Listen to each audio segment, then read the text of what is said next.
Lá, vamos falar sobre o assunto agora, ajustamento de observações. Então essa videoaula, vou fazer uma introdução sobre ajustamento de observações, de uma forma bem simplificada. Esse assunto não é um assunto muito simples, mas envolve bastante estatística e alguns conceitos um pouco mais complexos. Porém, a gente tenta nivelar isso de acordo com a nossa demanda. Então, eu vou trabalhar dentro do ajustamento de observações, tentando focar no objetivo de simplificar e direcionar ao máximo para as nossas necessidades dentro do curso técnico de agrimensura. E esse é um material do professor Heloísa, eu estou utilizando. Aqui tem um breve resumo do que a gente vai ver, uma revisão estatística, conceito de ajustamentos, erros, propagação de covariâncias, métodos mínimos quadrados, qualidade da estimativa, análise dos resultados. Então, dentro da introdução, por que a gente fala de ajustamento de observações? Quando a gente está dentro da área de agrimensura e cartografia, a gente sempre trabalha com medidas. Então vamos ver o que é. O professor aqui, Carlos, tem um material que ele separa entre observação, é o valor obtido durante um processo de medição, dado é o resultado do tratamento dessa observação, por aplicação de alguma técnica ou modelo matemático, para a retirada dos erros. Então, quando a gente tem só a medida por si só, é uma observação.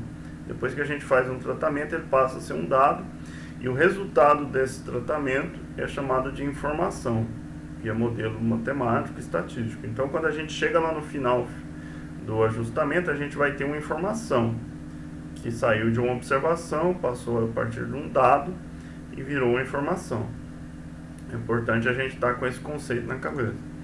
Então, quando a gente faz as medidas, pela própria condição de imperfeição do homem e dos instrumentos, as medidas estão impregnadas de erros de observação. Tanto é assim que normalmente se procedem a mais de uma medida, para você garantir que os valores sejam encontrados. Por que isso? A gente trabalha com uma medida que existe erro. Tem a fonte humana, os equipamentos. Então, o que a gente faz? A gente começa a medir essa medida mais vezes. Então, passamos a repetir, fazer redundância. Então, se você mede uma única grandeza, por exemplo, uma distância ou um ângulo, a média é uma boa estimativa desse conjunto de medidas, porque ele é uma estimativa de distribuição normal e o resultado dessa média normalmente seja o valor mais próximo do valor que seja real, porque você vai ter oscilações para mais, oscilações para menos, e vai estar ali às vezes dentro da média um valor próximo do real ou verdadeiro. Então, quando a gente trabalha com esses tipos de grandeza, a gente vai, por exemplo, quando a gente trabalha já com um modelo, então eu meço ângulo e distância e tem que relacionar isso com um modelo matemático. Então a solução não é tão imediata. Então a gente vai ter que usar métodos mínimos quadrados. Então o processo estatístico é um pouco mais refinado e um pouco mais trabalhoso. Então outro fato importante é porque a gente muitas das vezes só a medida da grandeza não é suficiente. Então do ponto de vista técnico e científico, então a gente vai precisar saber qual é o grau de confiança desse valor obtido. Então se eu meço um ângulo, meço uma distância, não sei qual é a garantia dessa medida, isso não é algo aceitável dentro da estatística. Então eu tenho que ter o grau de confiança, a estatística disso. Então é proporcionado pela estimativa de precisão da medida, que a gente vai ver um pouco mais à frente aí nessas estimativas de precisão. Então essa é uma revisão do professor Nazareno, do Newton. Revisão de estatística. Então vamos às medidas de tendência central. Mas antes vamos ver o que seria esse tipo de medida. Então, medida é o valor de uma grandeza. Então a medição é o ato de medir.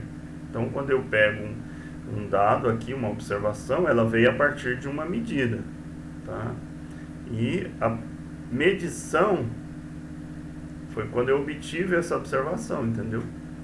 Então, a partir da medição eu obtive a observação. Por exemplo, a medida de 10 centímetros. Então, eu realizei o valor de uma grandeza, O ato de medir é a medição e a observação veio dessa medida. Então eu tenho uma medida, que seria a observação. Aqui eu tenho uma medida, por exemplo, usando uma régua, 10 centímetros. A resolução ou sensibilidade, a gente falou lá, então, em termos de resolução, de qualidade. Então, a resolução ou sensibilidade é o menor valor que uma medida, que um instrumento pode fornecer, ou a menor unidade detectável em um aparelho. Por exemplo, essa régua, qual é a menor resolução dela? É 1 milímetro. Então, a graduação da régua, por exemplo, ela é em centímetros e milímetros, mas a menor é 1 milímetro. Então, esse conceito de resolução também a gente tem que estar atento. Aí a gente pode ter que tipos de dados? Pode ser dados quantitativos ou dados numéricos. Por exemplo, dados discretos, contagem de um número inteiro, número de ovos postados por uma tartaruga marinha, número de ataques de asma no ano passado. Então são números discretos, contínuos, medidas de uma escala contínua, volume de área, peso, massa, volume de corrente. Dados qualitativos, nominais, por exemplo, sexo masculino e feminino, classificação de fósseis. Ordinais, categorias ordenadas, salinidade, baixa, média, alta. Então são nominais ou ordinais.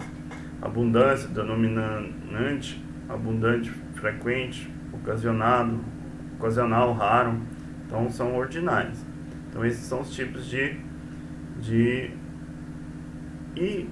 depois a gente vai falar um pouco mais sobre a amostra, conjunto de dados representativos de uma população.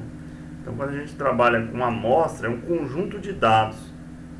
A amostragem é o procedimento utilizado para constituir uma amostra. Então, a amostragem é o processo para se determinar uma amostra. Então, o tratamento desses dados. Aqui eu tenho uma população. Normalmente eu uso uma técnica que determina uma amostra, porque é muito difícil às vezes eu obter os dados da população inteira. Faço uma análise descritiva, informações contidas nos dados. Conclusões sobre as características da população. Então, faço uma inferência estatística a partir de uma amostra para chegar numa análise da população. Então, a gente vai ver isso na hora de calcular as variâncias. Então, medidas de tendência central. Então, eu tenho uma amostra. Então, normalmente a gente trabalha com uma amostra. Então, é um conjunto de medidas de uma certa grandeza. Então, essa amostra a gente vai usar, por exemplo, a média para estimar qual que seria o valor mais próximo do valor real. Então, essa medida de média aritmética, que é uma média bastante simples de se usar, e que a gente pode determinar através de um conjunto. Aqui eu tenho um exemplo, 20, 21, 20,20, 20,19, 18,22. Então, eu tenho 5 medidas feitas de uma distância. Então, eu tenho 5 medidas. Qual seria a média? Que seria o valor mais próximo do valor certo dessa medida. Então, a gente vai considerar como a média como o valor mais próximo do valor real. Então, para fazer essa medida, aqui eu tenho uma equação.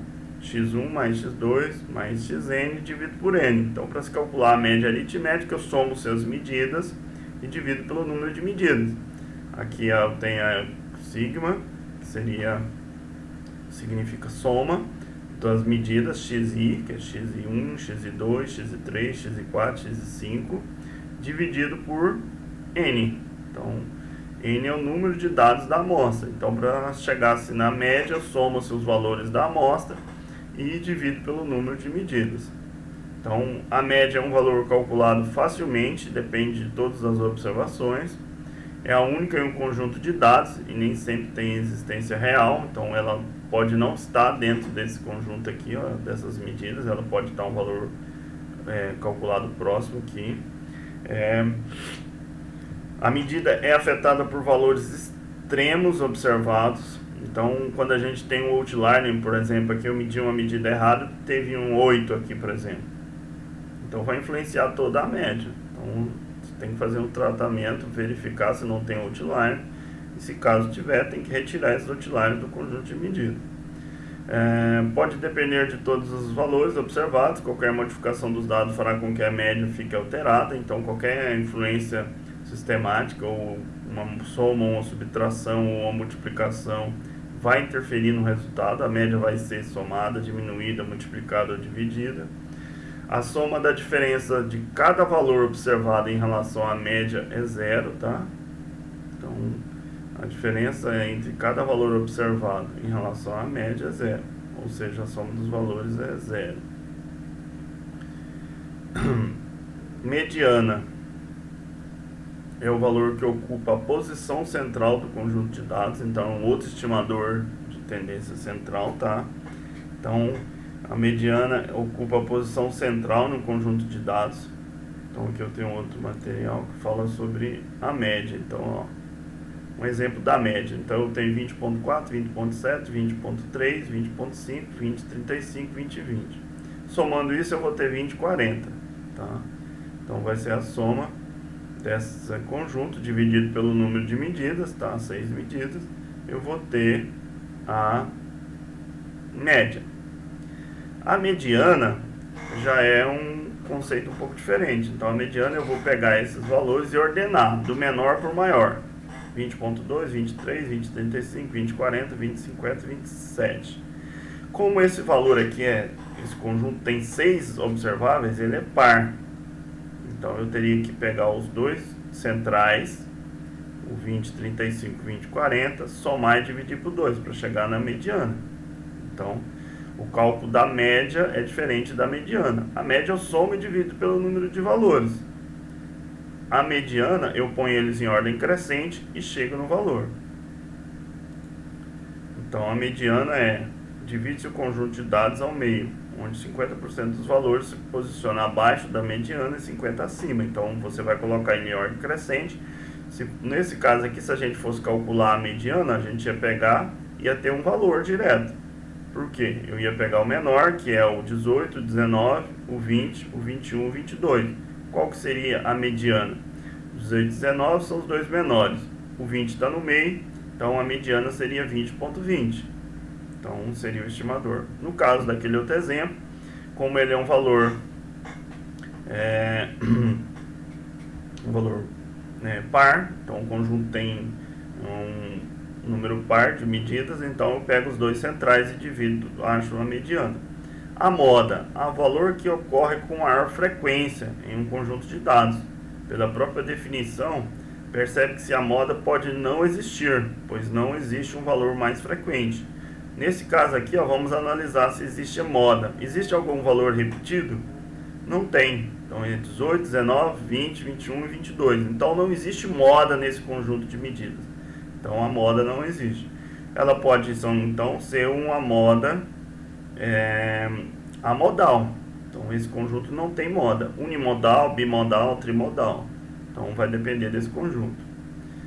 Agora vamos falar um pouco sobre medidas de dispersão. Uma dessas estimativas é quando a gente trabalha com a variância para medir a dispersão dos dados em torno da média. Por que a gente falou isso? A gente acabou de falar aqui, às vezes só a medida por si só não é suficiente. Eu preciso de ter um valor que mostre qual é a qualidade dessa medida, qual é a expectativa que essa medida seja confiável. Então, normalmente a gente trabalha com a dispersão. E as medidas de dispersão, a gente começa falando da variância, para medir a dispersão de dados em torno da média. Pode-se calcular a variância, que é definida como quando se trabalha com dados de toda a população, como a soma dos quadrados dos desvios pelo número de dados, representado pela letra grega sigma. Então, sigma ao quadrado quer dizer variância.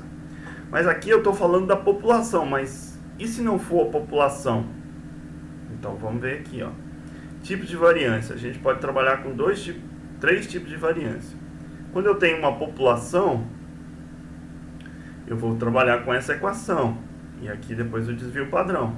Que o desvio padrão é somente a raiz quadrada da variância. Então, mas aqui, que eu calcularia nessa medida? Para calcular a variância da população, então eu tenho um número grande de medidas. Então a gente tem que lembrar disso. Normalmente a gente não tem a população. A gente tem a população toda do Brasil? Não tem, a gente não tem dados de toda a população. Então a gente tem uma amostra, que é um conjunto de medidas. tá? E a gente na cartografia, na agrimensura, a gente trabalha muito com a média. Então, às vezes eu trabalho com a média. Então, eu calculo a variância dessa média, tá? Então, a variância da população vai ser o somatório de LB, que é a minha medida. Então, vamos entender que LB é o valor que eu medi, menos a média, tá? Vamos pôr esse x grande aqui como a média. Essa diferença entre o valor medido menos a média ao quadrado soma. Então, desse conjunto eu vou somar esse desvio, isso aqui eu vou chamar de desvio, ou resíduo, elevar ele ao quadrado e dividir por n. Se eu tenho 10 medidas, eu divido por n. Só que a população, ela tem que ser grande. Então, normalmente esse valor é grande. Normalmente, estatisticamente, é acima de 30 os valores. Então, são valores que precisam ser bastante grandes. Mas, em alguns casos, esse valor é imenso. Então, a população muitas das vezes não é obtida. Então, o que a gente normalmente trabalha? A gente trabalha com a variância da amostra. Ou mesmo, em alguns casos, a gente vai trabalhar, por exemplo, em ângulos, alguma coisa na área da agrimensura, com a média. A variância da amostra vai ser somatório da medida menos a média elevado ao quadrado dividido por n menos 1. Então, aí eu vou ter a variância, que é dado por sigma ao quadrado, tá? A variância da média vai ser o somatório de LB menos x média, tá? Vamos chamar esse x grande aqui de média. Então, vai ser a medida menos a média elevado ao quadrado dividido por n vezes n menos 1. Então, a diferença as equações são muito próximas, muito parecidas. Porém, a gente tem que lembrar que a população é dividida só por n, a amostra n menos 1 e a média n vezes n menos 1. Quando eu quero o desvio padrão da população, é somente tirar a raiz. Então, a raiz quadrada desse resultado eu tenho desvio padrão. Desvio padrão da amostra, raiz quadrada do resultado da variância da amostra, e tenho desvio padrão. Desvio padrão da média é só tirar a raiz quadrada da variância da média. Então, voltando aqui, ó. Então, quando a gente vai trabalhar com essa variância, a gente tem que lembrar que o sigma é a variância. Mas sigma é a variância da população, tá? Então, a gente tem que lembrar isso. O desvio padrão é a raiz quadrada com sinal positivo da variância. O desvio padrão é representado pela letra sigma, tá? Então, por exemplo, eu tenho um conjunto de atiradores ao alvo A e um conjunto de atiradores ao alvo B. Qual desses dois é melhor? Se a gente tirar a média, todos os dois são iguais. Tem 72 acertos, tá? Então, conjunto de A, conjunto de B. Se eu tirar o total de acertos, dá 72. Se eu tirar a média disso aqui, vai dar a mesma média. Porque eu tenho 8 atiradores, 72, então vai dar a mesma média. Então eu digo que esses dois conjuntos A e B são iguais. Tá vendo? Isso é algo que a gente não consegue fazer somente com a média. Então, o desvio padrão e a própria variância é para mim conseguir separar esses casos. Se recorrermos à média aritmética de acertos, não resolvemos o problema. XA e XB é igual, 9. Por isso, conjuntos são iguais. Mas para dizermos que algo variou, precisamos de um ponto de referência. Média aritmética de cada conjunto. Então, seguimos. Subtrair de cada valor a média aritmética, conjunto do qual pertence. Elevar cada diferença encontrada ao quadrado, somar os quadrados. Então, como é que eu faria? Eu pego a medida 8 menos a média, acho o desvio. Isso do conjunto A. 8 menos a média, que é 9, eu vou achar aqui quanto? 1. Então, eu vou ter o valor de 1. 9 vezes 9 vai ter 0, vai ser 1. Então, vai ser a medida. Aqui vai ser 8 menos a média, vai ser menos 1. Então, sempre considero o sinal, tá? Apesar que para a variância isso vai ser irrelevante, porque eu vou levar essa diferença, esse resíduo ao quadrado, então vai ficar tudo positivo. Então, vou pegar a medida menos a média. Então, vai dar menos 1. 0, 1, menos 1, menos 3, 2, menos 2, menos 4, mais 4. Esses vão ser os desvios. Eleva ao quadrado, vou ter o somatório. Para calcular a variância da amostra, divido por n menos 1. Então vai ser 7, né? São 8 atiradores, né? 8 atiradores. Então vai ser esse somatório aqui dividido por 8. Eu vou ter as variâncias, tirando a variância. Então, cada um dos valores encontrados é 4,5 acertos ao quadrado e 20,5 acertos. Chama-se variância do conjunto A e variância do conjunto B, que constituem amostras. Para fugir dessa unidade de medida embaraçosa, a gente normalmente tira a raiz quadrada para chegar no desvio padrão. Então, o desvio padrão de 4,5 dá 2,1 acerto e do conjunto A e 4,5 do conjunto B. Então,